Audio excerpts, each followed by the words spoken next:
उत्तराखंड राज्य के निर्माण के लिए आंदोलन से लेकर जनता की सेवा करने तक का सफर करने वाले फील्ड मार्शल दिवाकर भट्ट का सोमवार शाम निधन हो गया और उत्तराखंड की धरती ने अपना एक और सिपाही खो दिया। लेकिन कौन थे दिवाकर भट्ट? कैसे वो उत्तराखंड की राजनीति का जाना माना चेहरा बन गए और कैसे उनके राजनीतिक सफर की शुरुआत हुई, बताएंगे आपको आज के इस रिपोर्ट में। इसलिए ख्याल करो कि आखिर वो लोग कौन थे जिन्होंने अपने सीने पर गोलियां खाई।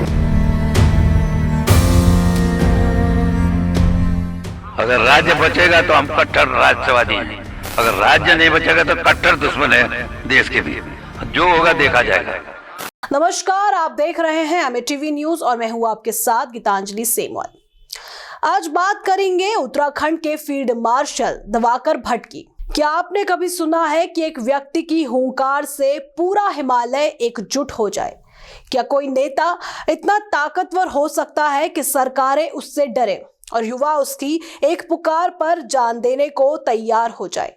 उत्तराखंड की धरती ने ऐसा ही एक राजनेता देखा था जिनका नाम था दिवाकर भट्ट, और अब वो हमारे बीच नहीं रहे। उत्तराखंड टिहरी गढ़वाल के छोटे से गांव सुपार बड़ियारगढ़ में साल 1946 में दिवाकर भट्ट का जन्म हुआ था। दिवाकर वो नाम थे जिन्हें सुनते ही पहाड़ के युवाओं की रगों में आग दौड़ जाती थी, और जब राज्य की आंदोलन की बात होती थी तो सबसे आगे खड़ा मिलता था एक दुबला पतला सादे कुर्ते पैजामा वाला शख्स दिवाकर, जिसकी आंखों में हिमालय जितना गुस्सा और समंदर जितना जुनून था। लोग कहते थे दिवाकर भट्ट आ गए हैं तो अब कुछ बड़ा होने वाला है। दिवाकर का जीवन ही एक आंदोलन था, क्योंकि मात्र 19 साल की उम्र में वे 1968 में ऋषि बल्लभ सुंदरलाल के साथ दिल्ली के बोट क्लब पर खड़े हो गए, जहां पहली बार उनकी उत्तराखंड राज्य की मांग को देश ने सुना। वे जब 1970 में वे हरिद्वार की BHEL फैक्ट्री में नौकरी कर रहे थे, तो नौकरी करते हुए भी वे चैन से नहीं बैठे।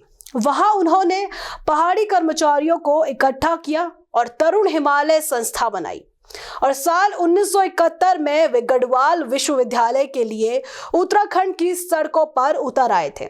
फिर साल 1972 में उन्होंने त्रिपन सिंह नेगी के साथ दिल्ली में धरना दिया। वे यही नहीं रुके। 1978 में बद्रीनाथ से दिल्ली तक पैदल यात्रा करने वाले कुछ चुनिंदा नौजवानों में दिवाकर भी एक थे, जिन्होंने इतनी लंबी पैदल यात्रा में ठंड, भूख, थकान सभी को हरा दिया था। इसके बाद 1979 में वे उत्तराखंड क्रांति दल UKD के संस्थापक सदस्य बने और फिर 1982 से 1996 तक लगातार 3 बार कीर्तिनगर ब्लॉक के ब्लॉक प्रमुख रहे। साथ ही एक बार वे जिला पंचायत सदस्य भी चुने गए। लेकिन उन्हें असली पहचान साल 1994 से 1995 के बीच हुए उस भयंकर राज्य आंदोलन से मिली, जब मुजफ्फरनगर कांड हुआ, जब खटीमा और मसूरी में गोलियां चली। तब दिवाकर भट्ट सबसे आगे थे। हर मोर्चे पर सबसे आगे होकर उन्होंने अपनी अलग पहचान बनाई। इसके बाद नवंबर 1995 में श्रीनगर के श्रीयंत्र टापू पर उन्होंने आमरण अनशन किया, और फिर दिसंबर में टिहरी के खैट पर्वत पर चढ़ गए, और पर्वत पर चढ़कर उन्होंने कहा कि राज्य बनेगा वरना यही प्राण त्याग दूंगा। उत्तराखंड आंदोलन में उनका अडिंग पहाड़ीपन, जो पहाड़ के हितों के लिए किसी भी कीमत पर झुकने को तैयार नहीं होता था, जिसके चलते अक्सर पुलिस उन्हें ढूंढती थी, लोग उन्हें छुपाते थे और फिर वो कहीं और से ही गुजरते थे। इसी तीखे तेवर को देखकर 1993 के उक्रांद सम्मेलन में इंद्रमणि बडोनी ने मंच से कहा था कि ये लड़का कोई साधारण कार्यकर्ता नहीं, ये तो मैदान का मार्शल है। बस उसी दिन से पूरा उत्तराखंड उन्हें फील्ड मार्शल कहने लगा। दिवाकर का हमेशा ही राजनीति में वही सादगी और वही जुझारूपन बना रहा। दिवाकर की राजनीति का सिक्का तब चमका जब साल 2007 में वे देवप्रयाग से पहली बार विधायक बने और मेजर जनरल भुवन चंद्र खंडूरी की सरकार में राजस्व मंत्री बने।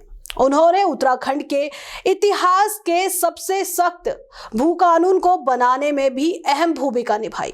और पहले 1999 फिर 2017 में उक्रांद के केंद्रीय अध्यक्ष रहे। वे 2012 में भाजपा के टिकट पर और 2017 में निर्दलीय चुनाव लड़े। वे दोनों बार हारे पर जनता के दिल में हमेशा जीते रहे। वे कभी बड़े बंगले में नहीं रहे, कभी चमक धमक नहीं अपनाई। हमेशा कुर्ता पैजामा और कंधे पर गमछा पहने पैदल गांव-गांव घूमकर लोगों की तकलीफें सुनते और उनकी लड़ाई लड़ते थे। हमेशा ही पहाड़ की हर छोटी बड़ी समस्या पर उनकी आवाज सबसे तेज होती थी। चाहे वन अधिनियम के खिलाफ 1988 का आंदोलन हो या फिर बाहरी लोगों द्वारा उत्तराखंड की जमीनें खरीदने का मामला या चाहे पलायन का दर्द, हर बार वे सबसे आगे खड़े मिलते थे। लेकिन 26 नवंबर 2025 की शाम दिवाकर भट्ट का निधन हो गया। वे लंबे समय से बीमार चल रहे थे और उनका राजधानी देहरादून के इंद्रेश अस्पताल में इलाज चल रहा था।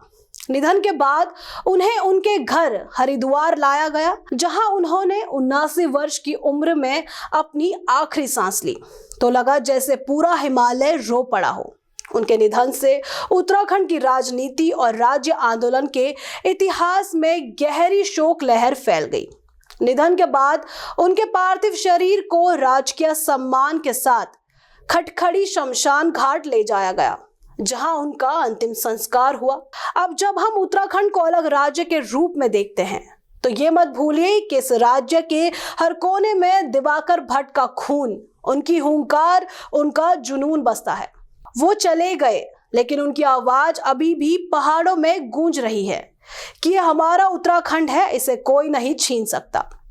आज की रिपोर्ट में इतना ही। बाकी की तमाम जानकारी और खबरों के लिए बने रहिए हमारे साथ।